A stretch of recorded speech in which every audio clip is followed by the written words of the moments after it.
Hey, everybody, welcome into Domesticated Gamblers. Three dads with our favorite picks of the day. You can find us every weekday here on YouTube. It is January 31st, 2023. I'm Eric, there is Shawn, and there is Tito. If you are watching us on YouTube, make sure to hit that like button and subscribe to our channel. That really helps us out. Also, post a comment on our videos and you can interact with us there. And hit that notification bell too so you can get our videos as soon as we drop them. You can also find us on Twitter at Gambling Dads. That's where I recap our plays and track our records. Everything you will see there is 100% honest and transparent. I also did put out a tweet this afternoon. Our show is now available on Apple Podcasts. How about that, boys? So Yeah. find us on Moving Twitter. on up. We are moving on up. So follow us on Twitter at Gambling Dads. You'll see a tweet from me there today with the link where you can subscribe to the show on Apple Podcasts. You can also listen to the show on SoundCloud and also now on Spotify too. Just go to soundcloud.com/domesticated gamblers or on Spotify. Just search for Domesticated Gamblers and you'll see our podcast there and you can hit the follow button. Coming up today on the show, we're going to talk about the 10 commandments of sports gambling. But first, let's recap last night and the big story. The Tito train has derailed, at least for one night. So, Tito, let me set the stage here, buddy. You had a couple three-star plays last night. You had the Baylor Bears +4. They lose by 5 at Texas. Then you had Iowa State -1 at Texas Tech. You were heads up against both me and Shawn on that one.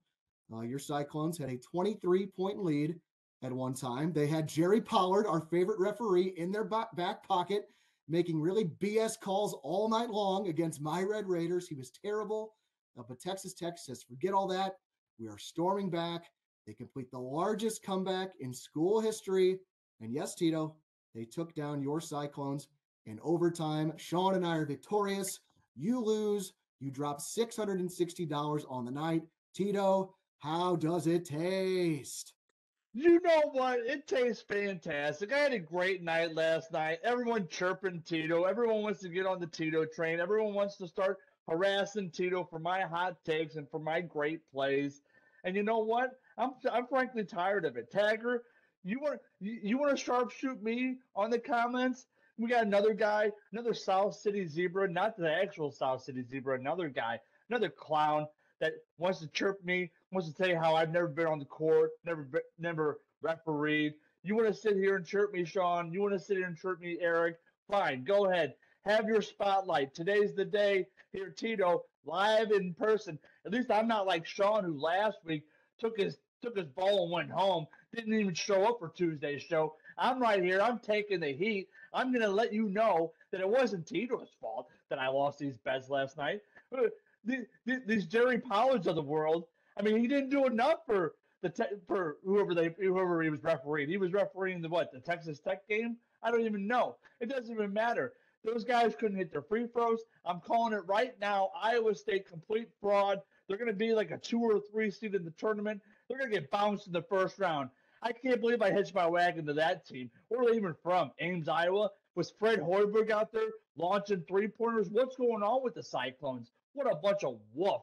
And then Texas Tech with a coach that looks like he's 88 years old. How does that guy manage a bunch of young college kids? What a bunch of wolf there. I can't believe I stayed up until like 11:30 at night watching this crap. What a bunch of disasters. I did fine. Everyone wants to just harass Tito and talk about how great Tito, takes are, and they are great. But guess what, folks? Not everyone's 100%. Thank God I don't actually bet. Because if I did bet, man, I'd be hopping mad right now. I got 5 kids. I can't even imagine what they'd be saying to me right now. But thank God I didn't actually bet. So I'll just leave it to that. Boy, that was a lot. And I'm glad you don't bet either because your lights would be off. The camera wouldn't be on. We wouldn't even have a show if you lost $660 with all those kids running around, all those little Tito's running around. I tell you what, yeah, last night I've lived this as a gambler. I have lived this where, I got a text message from you, up 22 points. You're feeling good. Game's over. You're counting your chickens before they hatch. And all of a sudden, something happens. there's just some kind of mojo that switches and it goes against you, and there's nothing you can do, and it is just misery. It's misery, misery, misery. It was pure misery. You didn't get a text message from me. I'm not the one gloating. You're the one always telling me this game's over. I'm headed to bed. I'm out of here. You're trying to do that reverse psychology mojo. I had your fiance chirping me last night talking about my takes yesterday about the NFL and Mahomes, talking about how Mahomes beat me in fantasy football. This guy didn't even Yeah. believe in his this guy didn't even believe in his girlfriend or his fiance. He was telling me it's over. You won it. Congratulations. And then somehow Mahomes, fraud he is, comes back to beat me. And then last night you keep on telling, oh, Texas Tech is terrible. They have no fans in the stands. They're an absolute embarrassment. They don't know how to It was play over. defense. That And game then was over. you did the reverse psychology on me again. How can you say this? This is just ridiculous. People, this is what Shawn does to me on a daily basis. He doesn't show it to the world. I'll explain it to the world because this is what he does on a daily basis. I can't believe he's chirping me. I And was talking just about how giving. I'm always I was attacking giving him. a real take. That game was over. That game It should have been clearly over. wasn't over. If it was over, Tito would be counting more checks, snapping more necks, and it's not. This is ridiculous. Well, Tito, you are still in first place despite that disaster of a night. I thought that was going to be your pivot on here. I don't even care about last night. I'm still up $1,500. Still in first place. You are 13-9 on the year, plus $1,590. You took your lumps last night, but you get back on the horse tonight, and we'll see what happens, right? I mean, I guess so. I was really nervous. I still don't know anything about these star systems, these points, the spreads, what I'm getting, what I'm not getting. I honestly thought that losing those two games, I might happen to be buying sandwiches for you fools next week. And so I was freaking out. Like I told you, I got 5 kids. I can barely put food on the table for these 5 kids that always want to eat my frozen pizzas. Everyone knows Tito loves his frozen pizza. And yet I thought I was honestly going to have to come around and actually buy you some lunch next week. But thank God you're here to calm me down. And thank you, Eric, for that. You're the voice of reason here. I do appreciate this. Not this joke over here, Sharpie Shawn, who sharpshooted me again last night. He sharpshooted me again. He came out with a video after the show happened, and he's like, "Oh, post this on the YouTube." And I said, "I can't believe I'm having to do this to him again because he didn't let me reboot him. He didn't let me go head to head with him. He came over the top. I'm supposed to be the one coming over the top, Sharpie Shawn." Well, I saw some line movement late last night. That thing ended up going to 2.5. So the gambler in me, he saw an edge. He took it, boy. Well, I liked your tactics, Shawn, of coming over the top late with the extra video, but this is another reason why I like the honor system that we do. Tito, you will be up last tonight when we make our picks. So I know I'm putting a couple picks out. I would imagine Shawn has at least one to put out. So Tito, you may have an opportunity to return the favor tonight. So let's transition before we get to the picks. I really want to get into this, the 10 commandments of sports gambling. So like, look, today is the last day of the month. So for those of you out there that have bookies where you settle up every month, tomorrow is a fresh start. So we want to make sure you're in a good state of mind as you start February. And frankly, like I'll speak for myself. I have broken a lot of these commandments over the years when I was less experienced. And I'm going to confession today, boys. Like I'm going to confess to a lot of these sins that I have made over the years. And there's like some truly embarrassing stuff in here. But, you know, like anything in life, you grow, you get wiser, you learn from your mistakes. And then eventually you become profitable, or at the very least, just don't lose your ass. I think that's what I told people what I want to accomplish on the show. I want to be profitable, but just don't lose your ass. Okay. So like, honestly, like we have a lot of fun in this show. We're going to have a lot of fun today, but for real, like sports gambling can ruin your life if you don't have it under control. So I'm really responsible. yeah, definitely bet responsibly. There have been many times where I have not. So I'm going to share some of those details today of some of the mistakes I made, and hopefully that can help you guys to not do those things. I think I know one of those bets. Well, I'll get to it later. You let me know if I get it right, if you got it right. Okay. Tito, you got anything to add before we get started on this? Absolutely. For me to be serious for 1 second here, kind of taking what happened to me last night. I was even down in the dumps last night, even after those two plays did not hit. The fact that I don't actually bet um, should prove to anyone that if I would have bet money, whether it was $5 or $10, I told the story last week about sweating over betting $5 in the blackjack dealer making fun of me. If I would have lost $5 or $10 last night, it would have devastated me. And so, to Eric's point, we're not here to shame anyone. My takes they're legitimate to a degree, but I'm not betting. So everyone should be well aware of that. So when I give hot takes and when I give bets, just know it's coming from a place of being a sports fan. And so I know that if last night I would have bet money, that would have ruined my week. That would have ruined my next couple months because I can't handle that. So these guys are great enough friends to allow me to do this with them and allow me to kind of be like the guinea pig in this situation. And so they both have the characteristics of what it takes to be, a gambler and not be, too crazy with it. So kudos to you guys for gambling responsibly. It's one of the reasons why I don't, because it would just wreck me. So, from my point of view, last night I did bet the game, and I did have 280 bucks on the game to win 200. And I've been gambling a long time. That game was out of reach. So I turned on some yoga, turned the game off, move on. I was moving on. And I can do that now. Back in the day, I'd have been raging. I'd been mad a long time ago. I've been doing it so long now that it's another day. You can't win them all. So you just move on. You mentally, I'm done with that game. I move on. Ended up checking my phone later at night, seeing a crazy win. Hey, you chalk that one up to a little bit of luck, but everything works out. I had a Purdy injury in the 49ers game, so everything evens out. So definitely, once you become a sharp and you kind of understand it, you can't let a game affect you at all, or else you will spiral down a bad, bad hole. Boy, that is so right, Shawn. That's an outstanding point. That really kind of gets into our first commandment of sports gambling. I don't really have these ordered in any particular order, but the first one is do not chase. You have a loss like last night, Tito. We didn't talk much about the Baylor game. That was a 1-point loss for you with the spread as well, and Baylor was right there most of the game. That was a real tough one. So after you lose a couple 3-stars like that, it can be tempting to chase the next day. Just do not do it. I mean, you might win the first time you chase, and catch back up, but sooner than later, you're going to lose. You're going to fall way further behind, and your bankroll is just going to be depleted. Shawn, would you agree with that? Oh, yeah, 100%. Great call, Eric.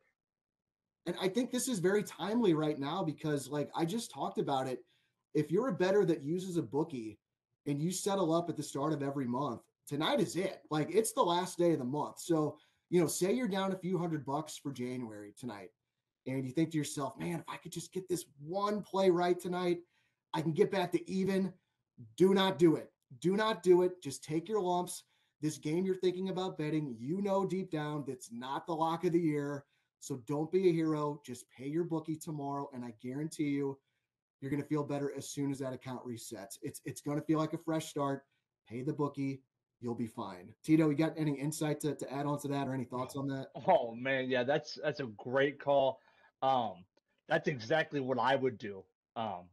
Knowing myself, not wanting to settle up, not wanting to pay, or wanting to try to get ahead, maybe even maybe he can give me $50 or whatever. Like, no, like that's that point right there hits way home for me in regards to why I don't bet. I don't like giving away any money, like literally any money. And so the fact that I would tonight, if I was down $200, I would literally be freaking out, trying to figure out what to do to make sure I don't have to pay that, and maybe I can actually get some money. And so it's Exhibit A as why I don't bet. Yep, great points, man. So let's move on to number 2. And this is the one I broke most recently. Do not gamble when you're drunk. Do not do it. If you want to bet on a game when you're drinking, you just want to have some fun, that's fine. But just put like some pizza money on it, like $10, $20, something you bet on spend on a pizza. Nothing crazy. I know this rule is a tough one to follow. It's so tempting because you want that rush when you're drinking. You want that huge celebration if you win, but it's just such a bad idea, isn't it, Shawn? Oh, yeah. And I've been there personally back in my early days as a gambler. out with the boys on a Friday night or a Saturday. You start early at a golf course. You know, you're drinking a few, take a couple shots. Here we go. We're feeling good. We got a big game on Saturday night, college football or basketball game. And, you know, you're kind of losing track of what you're doing all month. And you might actually go over your limit that what you actually have to bet because you have no self-control when you're drunk. Yeah, and Tito, whether college football, big NFL game, or in my case it was UFC. I was over at your house, Tito, for the Kamaru Usman fight back in August. I just love that dude. I just think he's such a badass. I have a total man crush on him. So I wanted some action on that fight, and I put $160 on him to win at probably like minus 300 or something. Like that's way more than what I would usually bet on a game anyway. Plus, I never take anything at minus 300, but I was drunk and I wanted some good action. And Tito, as you remember, he dominated the fight, but then he got knocked out with a kick to the head late in the 5th round. And that was that. Like money gone, buzz gone, like immediate regret. So do not bet while you're drunk. Tito, I'm sure you remember that one, right? I do remember that when it was kind of all of a sudden kind of a shock because if he would have just stayed away, you would have won the bet. But let me ask you a question. You say the commandment is do not bet when you're drunk, and I get that. But let's say you're up $500 and it is the end of the month, and you're out with some friends or with some buddies, or if you're planning to go to Vegas one day, and you're prepared. You guys have always told me when you go to Vegas, be prepared to take a certain amount of cash, and be willing to lose that, right? So like if it's $1,000, if it's $500, if it's $100, it doesn't matter. Whatever it is, be prepared to lose that. Well, let's say it's the last night, you're hammered, getting drunk, you're having a great time, you're watching some college basketball, you're watching a UFC fight. Like, is that an acceptable time if you're up, or is there any reason that would be a commandment that you could break? I would say no if you want to win long term. We're talking to me and Eric are trying to talk to the audience that is the everyman gambler. He's not too sharp. He's been gambling maybe for a year or two, just getting your feet wet because we've both made these mistakes year after year, and then you finally grow and you finally learn. I need discipline. So and also not even if you're collecting with a bookie every month, if it's DraftKings that you're betting through or you're going over to the casino, wherever you can get, any action with. There's certain casinos in different states now that are taking bets with DraftKings or Barstool, whoever that is. But so also, if you're creating that bankroll and you start at 1,000, you got 2,000. If you go out and you get drunk and you're placing bets on your phone, you might wake up the next day and have $500, and it took you 2 months to get your bankroll $2,000. You blew in one night. Where's the risk reward there? It's just not. It's not making sense. Numbers aren't adding up. Yeah, I agree. And I think if you just want to put a unit on your normal sized unit on that game, I think that's okay. But where you get into trouble is what I did, with the Usman fight and putting 160 on it, which is way over what my normal unit size is. That's where you get in trouble. But if you just want to put some money on it, I did that, when I was out with other Shawn, Shawn with the U the other night and with our wives. We were watching the Indiana game at a bar. They're both IU grads, so we were all rooting for Indiana. I'll put a unit on Indiana, right? And it won, which was great. But if it would have lost, no big deal. It's just one unit for me. So I think it's a great question. Yeah, because long term, especially if you're winning, let's say you're hitting 60% for 3 months, and your unit size is $10. You go out one night, you bet $300 because you're drunk. You lose it. You just wasted 3 months of research and dominating for one night being drunk. It's not worth it. Yep. Great call. Totally agree. Man, this is good. I'm liking this. I feel like we're educating people today. Hopefully people are getting something from this. Number 3, do not bet with your heart. You do not want the double whammy of losing money and your favorite team losing, like the Green Bay Packers for Shawn. Tito, you saw this with your very first bet on this show when you bet on the Lindenwood Lions basketball team. And you learned a lesson that night, didn't you? Yeah, never again. Never trust in the Lions ever again. What a terrible play. Can't believe it. Listen to Eric's thought process here. It's about emotional risk management, too, when your team gets to the playoffs. Terrible pick by me. I'm still fired up over the Lions. They're frauds. I can't believe I went to school there. I can't believe I give donations to that school still. Absolutely fraud, terrible. Shawn, do you bet on the Packers at all, or do you, if you feel like you have an edge on their game, do you just bet like any other game, or what do you think? Yeah. I mean, I've learned the hard way betting on Green Bay in the playoffs. Now, last few years, I've been fading them pretty heavy for some good amounts of money. So when the Niners beat them, I made a few stars there, and when the Lions beat them, I made a few stars there. But yeah, that's a simple one. Don't bet with your heart because it's a double whammy. Right. So, I mean, you can bet on a game with your favorite team, but bet on it because of your head. And maybe you have an edge because you know your team so well and watch them so well. And you might be able to make some money on that. But if you're just going to bet on your favorite team, oh, I just want to root extra hard for them to see them win. Horrible, horrible idea. Do not do that. Commandment number 4, do not bet more than what you are comfortable losing. We have said it many times. We do not unit size shame on this show. So you got to find what's comfortable for you. Yeah. Whether it's this big or that big, it doesn't matter. So for me, I've had the same unit size for most of the last. I've bet the same amount on every game most of the last few years. But heading into November this past year, I knew I was going to be profitable for 2022 overall. I was so far ahead. I was like, okay, let's increase the unit size for November. But just the whole month, like it was uncomfortable. Like the losses felt way worse than the wins felt good, if you know what I mean. Like I ended up just having a terrible month. I felt off just kind of the whole month with my reads on things. And I was like, you know what? I'm just going to go back to my old unit size. And I think I just realized like I'm not trying to get rich off this thing. Like what I want to do and what I love about gambling is like just what we do in this show. Like the whole process of handicapping games, talking gambling with you guys, watching the games themselves, and like just the chase of wanting to be profitable at the end of the year. So I just think I'm at a point now, like I want to win, but if I lose, it doesn't ruin my night. So I just found what's comfortable for me, and I just urge you guys, everyone watching, to do the same thing. Any sentiments on that one, guys?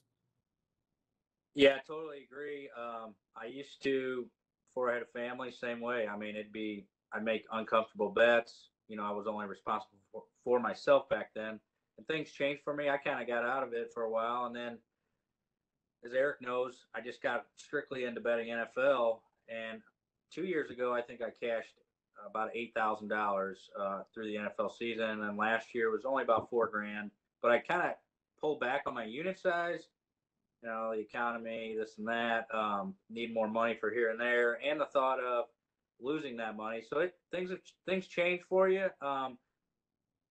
But I totally agree with you, Eric. If you're just not comfortable and it makes you physically upset, don't do it.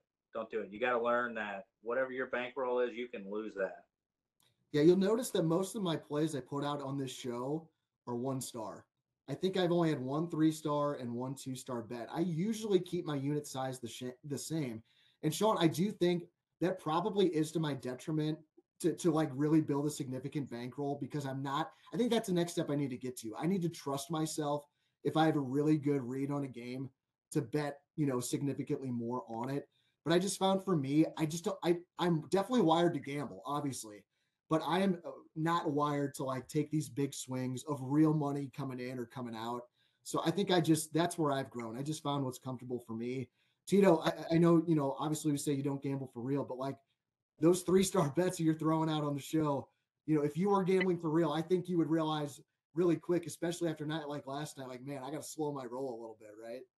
Oh yeah, 1000%, right? 3-star plays. When I announced my 3-star plays, baby, they're locks of the week, they're locks of the century, baby. It's that's the give and take where you guys have to realize that it's just me putting on a show for everyone. But I know that man, um, there's no starter unit shame for me, right? So like if I were to lose $3 last night, I'd be mad at myself and kicking people and being upset. Um, so yeah, absolutely agree with what your sentiment is there, Eric. And I'm glad that you guys are in a position to where you guys know what you're comfortable with and have that mindset. And like I said, doing the show and being able to watch games now and have that edge and just feeling invested in the game because I picked it on the show makes it that much more enticing for me. Well, Yeah, yeah, he's trying to be too sharp. So, I mean, it's still a competition on the show. It's still for a sandwich or a burger, whatever we're going to end up doing. And I would say I'm right on Tito's ass, boys. I'm only down like $400, so I'm coming for him tonight to be number one the first month. Trust me. And I'm coming over the top on you, baby. You better be ready for my hot takes on these bets, baby, because I'm coming over the top. Don't forget that Tito did some research this afternoon, too, baby. I love. We could see a swing at the top of the standings tonight. That's gonna be exciting. But yeah, but Tito, like for real, I know we've said that like you were the guinea pig in this whole experiment. I'm loving it. Like I'm so glad you're doing this show. Besides the entertainment value, which is like just perfection. But like I think this is what a lot of people do if they decide they want to start betting. They're like, I'm gonna come out hot and I'm just gonna throw 3 stars down on this play and that play. And in your case, you're crushing it right now. And, or you were up until last night, up like $2,500 or whatever. I think 2,200. But then you take a setback like last night. And then we're about to see, at the end of the show, how you're going to respond to this night. But I'm just fascinated by this whole thing. But again, just like do what you are comfortable with, find that sweet spot for yourself. Okay. Number 5, do not bet a significant amount of money on a game just because it's on TV. And this includes the Super Bowl for me. Okay. So I know this is the biggest game of the year, but the Super Bowl to me, it's just one football game. And I remember one year it was the Broncos Seahawks Super Bowl, guys. It was the year that Tito traded me Peyton Manning in fantasy football, and he had like 1 billion touchdowns, and I won my trophy, my one trophy 10 years ago. Just had to get my dig at you there, Tito. These fucking guys always tripping me. And I'm not supposed to like take it. I'm supposed to just be like, oh, that's funny. Get out of here with this crap. Who beat you in the finals this year? Knock it off with this shit. All right, that's enough. I lost 2 bets last night, 2 3-star plays. You gonna chirp me some more? I got all the YouTube fans coming at me last night about rapping, about fantasy football. Now I gotta hear from you clowns. Get out of here. Oh God. I will always enjoy. I remember the trade, Tito. I traded you Victor Cruz and Tony Romo. Knock it off. Friends don't make friends tell horror stories like this. This is giving me nightmares tonight. Knock it off.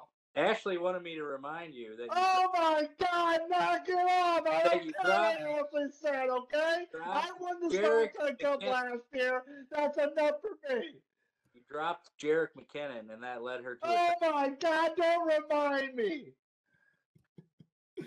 Oh, well, my nightmare coming back to me was the year that Peyton Manning season 2013. It was the Broncos Seahawks Super Bowl. Tito needs a break. I'm going to keep talking though. So this was the Broncos were the most dominant team all year long. I was sure they were going to win. I was sure Peyton was going to be the MVP. I had all these different props that correlated with the Broncos winning. I think I had like 20 bets on the game. I went like 5-15 or something. It was just a miserable experience watching the game that night. So just remember, just because it's a big game like the Super Bowl, or just because it's a game on TV, you don't have to go crazy betting it. Put a little something on it if you want, but if you don't think you have an edge, don't put a big amount on it. Shawn, I know you said the other day for the Super Bowl, you like to fire like a big play, like a 10-star play or whatever. So, but I think where it gets tricky is like for me in that Super Bowl, it was when you bet all the props on top of it that correlate with the way you think the game is going to go. That's where you can really get in trouble. Yeah, well, the last few years, like I said, my bankrolls have gotten pretty large throughout the year, so I'm advancing my unit size. And 2 years ago, I loved Tampa Bay in that Super Bowl. That was a lock of all locks for me.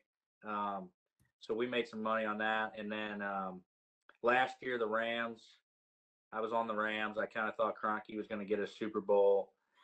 A few years ago when Denver did win, I was on them.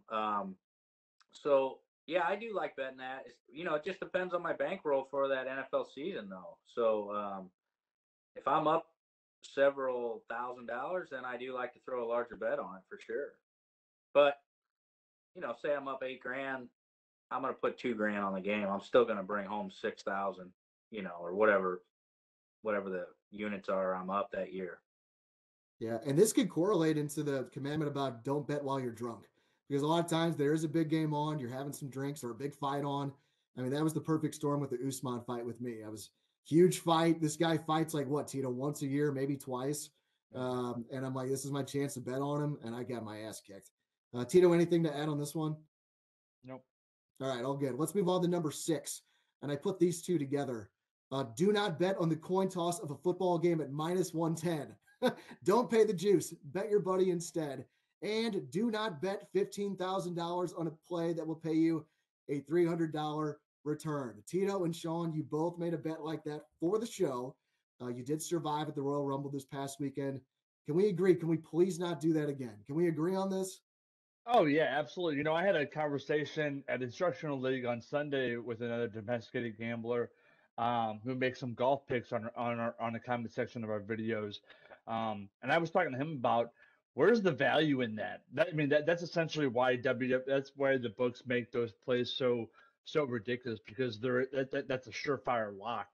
In regards to Roman Reigns beating, whoever he faced on Saturday night. It doesn't really matter. But there's no value in that. Where's the value in betting?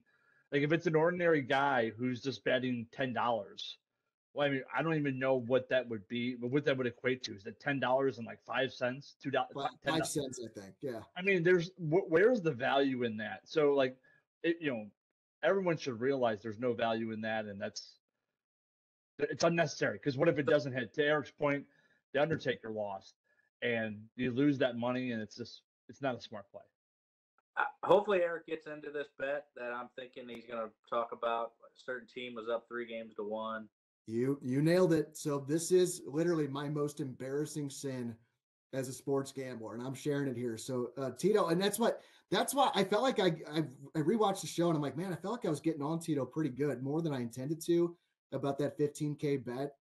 But people can make mistakes on just dumb bets like that can cost them a lot of money. And it wasn't 15K for me, but my story along those lines. So it was the 2016 NBA Finals. It was the year Golden State went 73-9, best regular season team of all time. They were up 3-1 on the Cavs in the finals, and it was a little bit over $1,000 in my account at a betting site, and I saw the Warriors were minus 2,000 to win the series, and I thought, this will be the easiest $50 I ever made. Best team ever, up 3-1.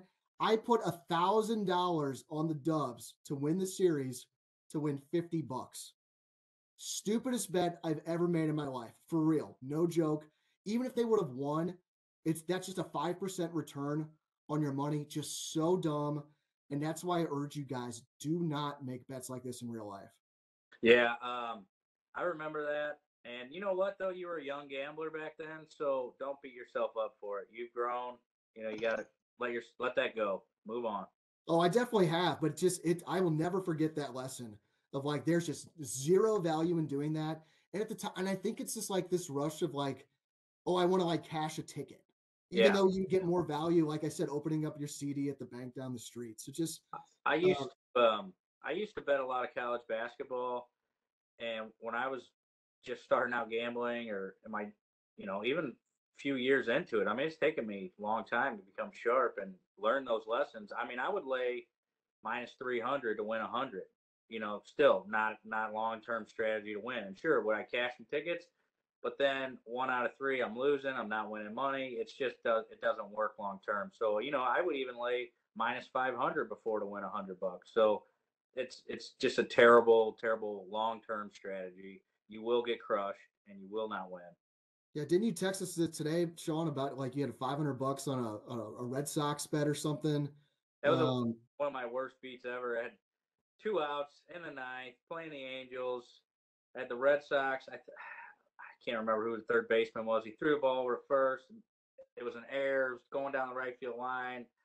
Ended up losing that bet. That wasn't a high odds game, but okay. It was just a bad beat. It was a terrible beat. I got it. Well, we'll talk more about bad beats in just a little bit. That's actually the final commandment on the list. But number 7, if you are betting on a consistent basis, keep a spreadsheet of every single bet you make. Either do it by sport or do it by the source of the pick. Whether it was your own handicap, maybe it's this capper you're tailing or that capper or whatever. I think it just really takes away any perceptions you have, and it just leaves you with nothing but facts. I know some people say like, oh man, I'm crushing the NHL or whatever. And then you look back at your spreadsheet and realize, oh, I'm really not doing that great at it. So I immediately became a better sports gambler after starting to track every pick I make. I think it holds you accountable. We joke on the show about holding people accountable, but like it holds yourself accountable, and it helps you identify like long-term trends too. Like I remember it was 2 years ago. I just had a horrible college football season, like just dreadful. And if I wasn't tracking those picks, I probably wouldn't have changed anything up because I just would have chalked it up to just a bad day here, bad day there. But when college football came along this past season, I said, you know what? I'm going to be super selective with betting college football this year. Years past, I'd probably bet like 10 games a day every Saturday. And this year I did maybe like two games per weekend. And this season was much, much better because I did that. So that's just one example. Track your picks. You will learn so much more about being a better gambler and what you're good at and what you're not. Boys, I'm kind of doing that for you. Tito, I'm kind of doing that for you here with tracking our picks as we go along for the show. So if you ever want any insight of what you're doing on this sport, that sport, I can certainly let you know. But it definitely seems like WWE is your forte. That's funny. Yeah, it's good stuff. Yeah, predetermined port is my forte. Absolutely. Question relating to the spreadsheet. How detailed do you get? I mean, when it comes to like college football or college basketball, do you go down to like the conference level? Looking at trends to see how you do like in a certain conference or maybe MLB, whether it's American League or National League or even down to the division. Do you go that specific or do you recommend people go that specific or not? It's a great question. I know there are professionals that do that. Like with this is their full-time job that they track, okay, when I bet unders, my percentage is this. When I bet an underdog, my percentage is that. I'm not that serious about it. Like I want to make sure I'm just trying to win. Like my goal is to be profitable at the end of the year. And so I'm usually just tracking it by sport or by the source of the pick typically. And really when I was tracking it by sport originally, and now I've started tracking by the source of the pick. So then like sometimes you find a capper you really trust, but then once you keep track of the records, you might realize like, oh, this guy's really not that good. I shouldn't tail him. So Shawn, do you have any insight on that in terms of how you track it? Yeah, I was talking to you, Eric, about a little trick you can do to handicap when you're handicapping yourself. So if you got a spreadsheet and you got game X or whatever, let's say Packers versus Lions, and the spread's 3. So this is something that you can learn as a handicapper, getting the best of the number, right? So when your spreadsheet, say you get the number at 3, add a point to each game that you bet for a month.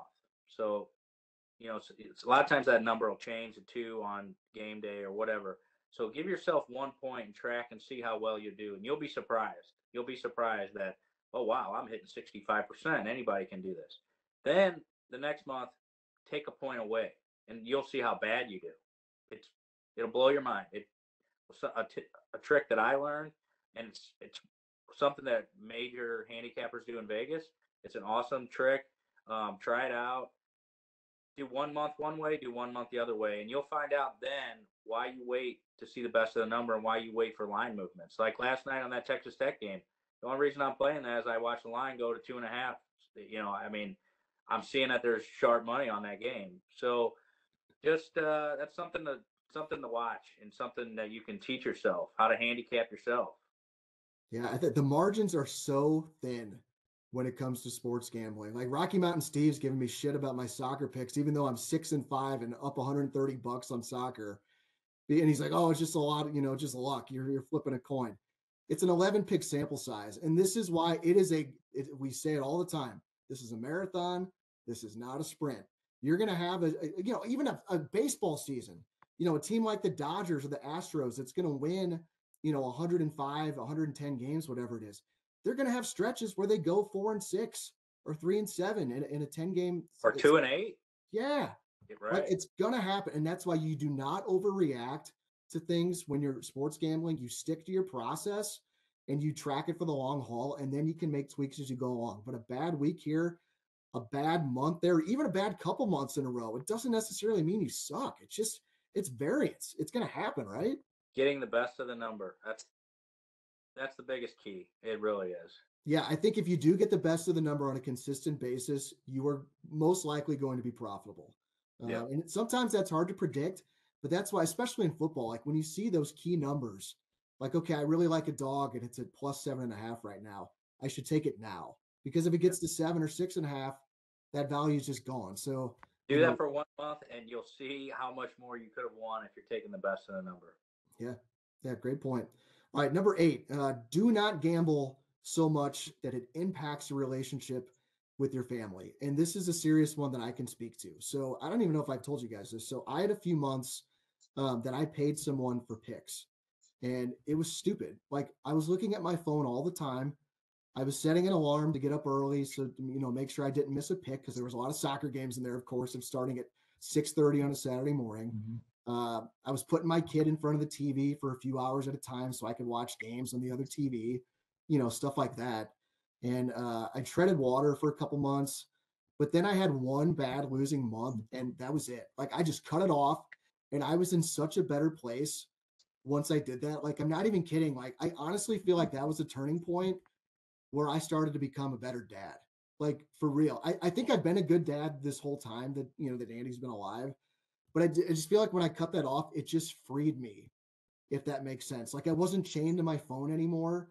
And I think I was getting to the point where the gambling was starting to control me. And it wasn't like I was losing a ton of money, but it's just like I could tell like I was obsessed with gambling and the picks and making sure I got them all in.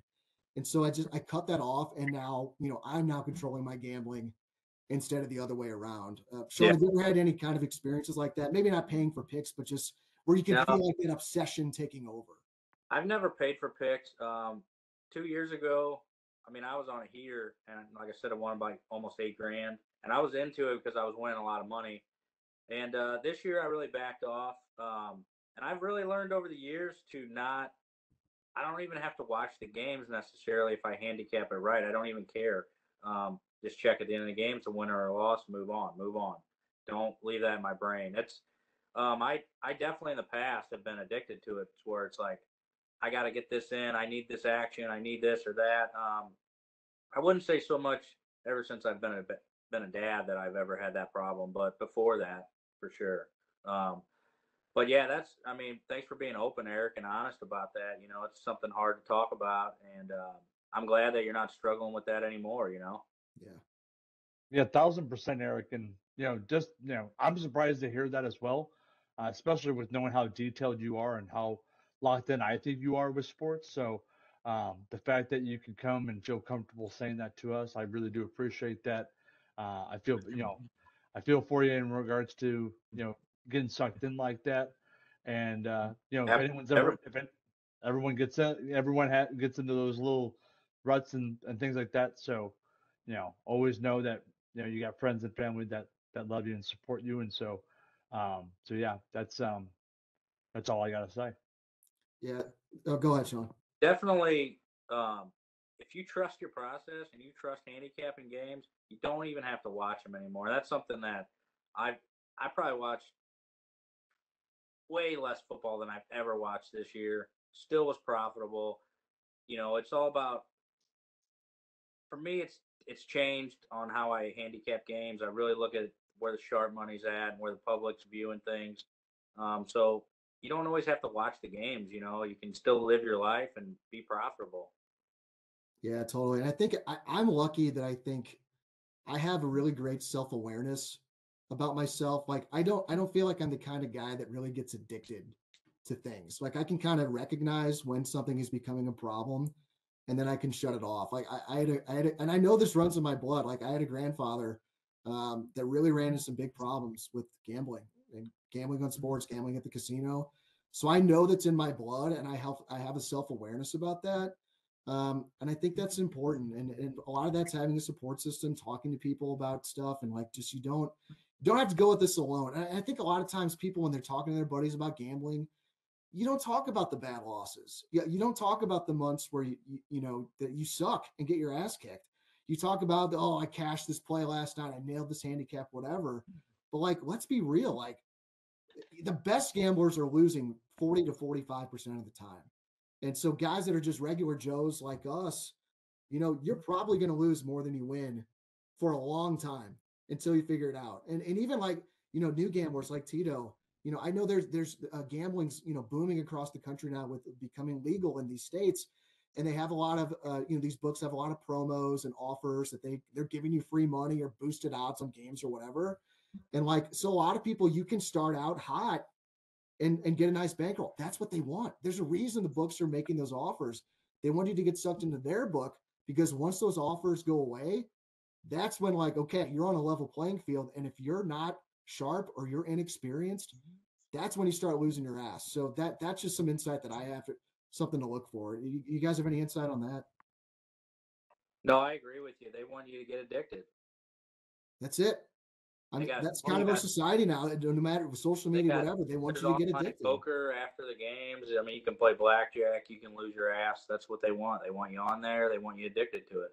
Well, and that's the thing too, right? That's what you see the promos of. Eric, you referenced it before. Like, hey, open a new account, $100 or free bets. Go ahead and like for me, it's just like, oh, I know whenever they started introducing new casinos here in the St. Louis area, it's, oh, come on, sign up and we'll give you $100. I'm, oh, hey babe, let's go out to the casino. They're gonna give us $100 to bet. No, never mind, they're not. You're gonna have to deposit a certain amount of money, and then they'll start giving you some money. So it's definitely a catch-22, and it can be deceptive. And if you don't know what you're doing, you can be, they'll mark you out, and they'll take advantage of that situation for sure. They'll get you. So, all right, I'm going to speed it up here a little bit. It's 3:56 as we sit here.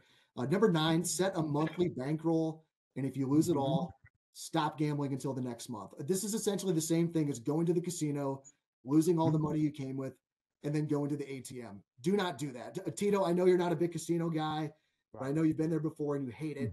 This one's got to make a lot of sense to you, right? Yeah, 1,000%. It's one of the things that people tell me. I know I went on a work trip a couple of years ago. Everyone was going out to the casino, and I took $40 with me. The cheapest table they had was $20. I sat down for 2 hands. I lost the $40, and I was literally there for like a minute. And everyone's like, "Where are you going?" I'm like, "Going up to my room." "Oh, you're not gonna get more money?" Absolutely not. So you got to stick to that plan, stick to that strategy. Don't take more money out. Don't overextend yourself. That's the last thing anyone wants to do. It'll only cost you in the long run. Yeah, it's just all about discipline. Yeah, that's a great story, Tito. You can really dig yourself a big hole if you go over your monthly loss limit, and that can lead to chasing, and you know how that's going to turn out. Last one, and this is kind of a fun one to end on. Do not complain about bad beats. Nobody wants to hear it. There's a lot of signs when someone is a bad gambler, and one of them is bitching about bad beats. It drives me up the wall, because I'll tell you right now, this is what happens with the guy that complains about bad beats. He has a bet that he just about has won. Something weird happens late, like Texas Tech coming back from a 23-point deficit, and you're on Iowa State. You lose your bet.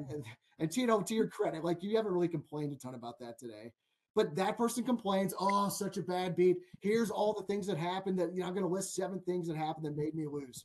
Then the same guy, the next night, he has a bet going on where it looks like it's a sure loser. But he catches a few breaks late in the game, and he ends up winning. He doesn't say, oh, man, I just got lucky. I didn't really deserve that one. He says, boom, I nailed that one. I was right on it, cashed that play. That crap drives me insane. So here's what you got to do. Every time you have a bad beat, you need to take a breath and just realize this stuff is going to even itself out over time. Shawn, I think you made reference to that earlier. There's going to be bad beats that go against you and for you. Right, Shawn? Well, and I also believe in the power of what you're talking creates karma, creates mojo in the air. So this was a bad beat. Oh, you're going down negative road. You don't want to go down that negative road. You want to stay positive. Like you said, Eric, I thought I lost last night. I really had money on that game. I was moving on. I wasn't going to complain about it. It was over. Game over. But if I'm sitting there complaining, I get in this mindset of negativity. And then today, it affects me. So just stay positive. Don't be that guy. Don't be that guy. No doubt. What a terrible commandment this is. This is a complete fraud of a commandment. This doesn't make any sense. Last night I got screwed. Jerry Pollard screwed me. Those fucking players from the Cyclones don't know how to hit their damn free throws. Got a bunch of young 18-year-old kids who don't know shit about basketball. Why couldn't they cover for me? Never mind that I got extremely lucky last week with Chicago State and freaking stand for doing the over. Never mind that. I was right. This is a terrible commandment. Worst commandment out here. Terrible, Eric. I Ugh. would like to bring something up. We got news last night. Brock Purdy, UCL tear. All you weekend warriors, all these guys sitting on their couch, eating Cheetos, tweeting, just suck it up and throw the ball. He's not really hurt. Enough. You guys played some CYC leagues. You think you're something cool just because you won a little trophy. They gave you a participation trophy. You're nothing, all right? These guys got more talent in their little toe than you got in your whole freaking body, all right? So You don't know what you're talking with the about. weekend warrior stuff. This guy was seriously injured. Enough with it. Enough. You guys all look like damn fools. Seriously injured. He was going out to get a second opinion. He didn't believe in himself. Didn't have participation trophies when I was a kid. We had to go through our blood, sweat, I'm and talking tears about this to guy. get our trophies. They only stand out for participation trophies when millennials like you started having babies, where you were saying, everyone's to get a trophy. I don't want to hear this hot take crap from you. Your takes are ice cold. I'm the only one with legitimate hot takes. Purdy's not Purdy. He's terrible.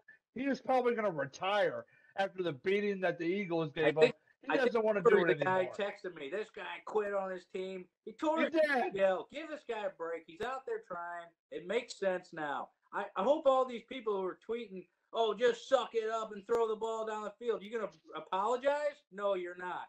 Because you're not a man. You're a grown man child. You're not a man. You haven't learned that you make mistakes. Grow up. Grown man child.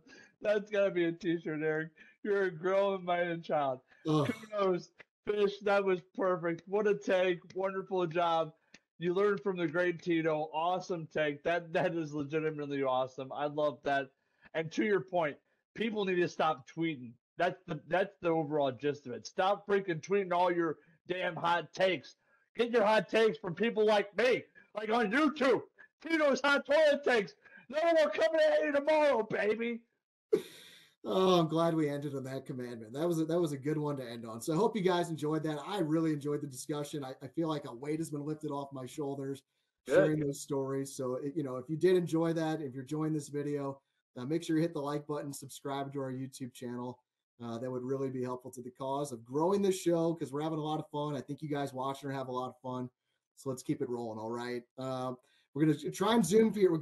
I'd say let's finish in 10 minutes. Before we get to the picks, if you want to get involved with the show, a reminder that you can be our fan of the week, where we'll have one fan on the show with us every Friday. You just need to be subscribed to our YouTube channel and then post a comment on this video saying you want to be our fan of the week and why. We already have one submission for this week, guys, but keep them coming. We'll choose one person each week, and that person can come on the show on Friday. We'll BS for a bit, like we did with the South City Zebra, and then our fan will choose one of us to go against. They'll each make 3 picks for the weekend, and if our fan of the week beats the host, he or she will win a prize. And this week, it's a $10 gift card, something like Starbucks or Visa gift card, something like that. So again, subscribe to our channel, post a comment saying you want to be our fan of the week and why, and you can join us here on the show this Friday. Tell your friends and family too. We need more subscribers. Tell everyone that you know that this is the hottest show going, because that is the hottest show going. And Tito's the next YouTube star, baby. That's right. Share with your friends. I should remind people to do that. Don't just like the show. If you're enjoying it, tell your friends about it too. All right, let's get to the picks. Shawn, order has been restored. You have the honors. You're up first today. You're 26-18 for a profit of $1,100 on the year. Where are you going tonight with your picks? We got a lot of games we're going to play tonight because I am coming for that number 1 spot. I smell blood in the water, and I am a shark, so I'm coming after him, baby. We're going to go to college basketball tonight. We got the Hoosiers going to Maryland, and I'm going to take Maryland laying 2.5 at home for a 1-star play. We got West Virginia against TCU. I'm going to take West Virginia. Ooh, I got a line move here. Earlier, I had it at 2.5.